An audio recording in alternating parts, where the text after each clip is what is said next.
Bueno, y se habla mucho sobre el techo de la deuda, sobre el límite del 17 de octubre, y hoy precisamente el secretario del Tesoro, Jack Lew, reiteró, dice, los riesgos que representaría que Estados Unidos por primera vez en su historia pueda incumplir sus obligaciones internacionales. Dice que para el 17 de octubre, si no se aumenta este tope que está autorizado por el Congreso, tendría solo unos 30.000 millones de dólares en caja. Dice, esos 30.000 millones de dólares no serían suficientes para cumplir con todas las obligaciones y eso tendría un efecto dominó. Pero expliquemos qué es el techo de la deuda, por qué está el Congreso metido y por qué puede afectar no solo a Estados Unidos, sino al mundo. Para eso nos acompaña Juan Carlos Hidalgo, es investigador del Instituto Queiro. Muchas gracias por acompañarnos, Juan Carlos.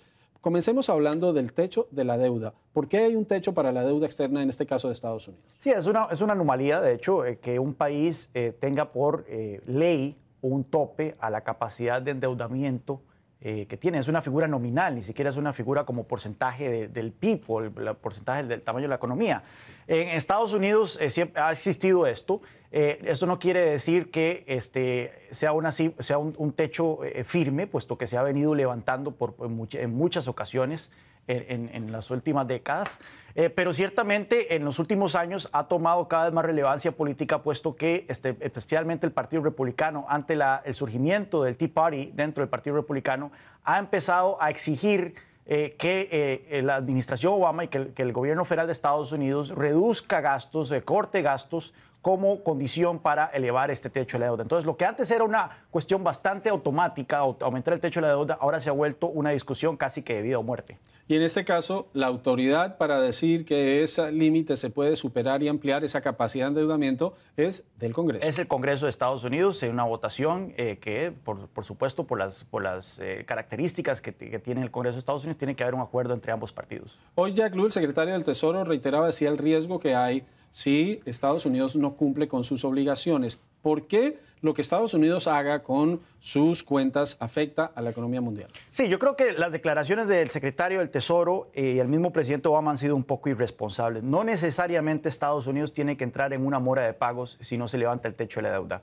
Estaba viendo las cifras para el 2013 y en promedio el gobierno federal recibe en ingresos por concepto de impuestos y demás 225.000 millones de dólares al mes, mientras que el pago de los intereses es de aproximadamente 27.000 millones de dólares al mes. Es decir, que en caso de que no se llegara a un acuerdo para aumentar el techo de la deuda, el gobierno federal podría priorizar el pago de intereses sobre otros gastos. Ahora bien, eso quiere decir que tendría que dejar de pagar otras cosas. Aproximadamente el gobierno federal se endeuda 19 centavos por cada dólar que gasta. Eso quiere decir que si no se levanta el techo de la deuda, el gobierno federal de la noche a la mañana tendría que tomar un recorte de casi que una quinta parte de sus gastos, lo cual sin duda alguna, por la manera en que se haría tan brusca, tendría una consecuencia bastante fuerte sobre la economía de Estados Unidos y por ende sobre la confianza del mundo en la economía estadounidense. Ahora, una cosa que es interesante es que muchos pueden pensar que los mercados se mueven dentro de una lógica y dentro de unos principios definidos y científicos, y no es así. No. Los mercados, por ejemplo, hoy amanecieron al alza porque había un rumor de que habría acuerdo entre demócratas y republicanos sobre el techo de la deuda. Si Estados Unidos incumple, ese efecto, ese impacto sí se sentiría en las economías no solo de Estados Unidos, de Asia, de Europa, de América Latina. Sin duda alguna. Bueno, lo vimos hace 2 años cuando tuvimos la última negociación para aumentar el techo de la deuda.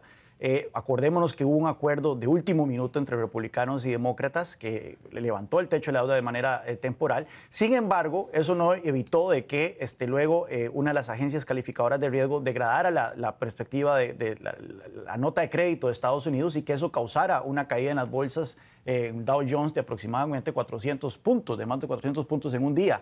Así que ciertamente los mercados son bastante susceptibles a estas noticias que vienen de Washington, especialmente estas crisis artificiales. En eso hay que darle la razón al presidente Obama de que es una crisis artificial, puesto que no se trata de una crisis económica producto de las dinámicas propias de la oferta y la demanda, sino por la falta de acuerdo entre republicanos y demócratas en el Congreso. A quienes nos están viendo, en Estados Unidos, alguien que trabaja para el gobierno y está suspendido mientras se da el cierre parcial, quien está en América Latina, ahorita muchos pendientes de la eliminatoria mundialista, pero ¿por qué debe importarle a la gente, no a los mercados, no a los políticos? ¿Por qué a la gente, a los televidentes les debe importar que se resuelva este tema? Bueno, Estados Unidos continúa siendo la principal economía del mundo, es el principal socio comercial de la mayoría de los países latinoamericanos, donde donde van la mayoría de las exportaciones, donde vienen la mayoría de los turistas, donde viene la mayoría de la inversión extranjera directa. Así que lo que ocurre en este país es crítico para también el bienestar de nuestros países. Países como México básicamente dependen de una manera excepcional de lo que ocurre en Estados Unidos. Si por algún motivo llegase a haber una crisis económica debido a la falta de acuerdos por aumentar el techo de la deuda, ciertamente eso tendría un impacto sobre las economías latinoamericanas y no sería una buena noticia para la región.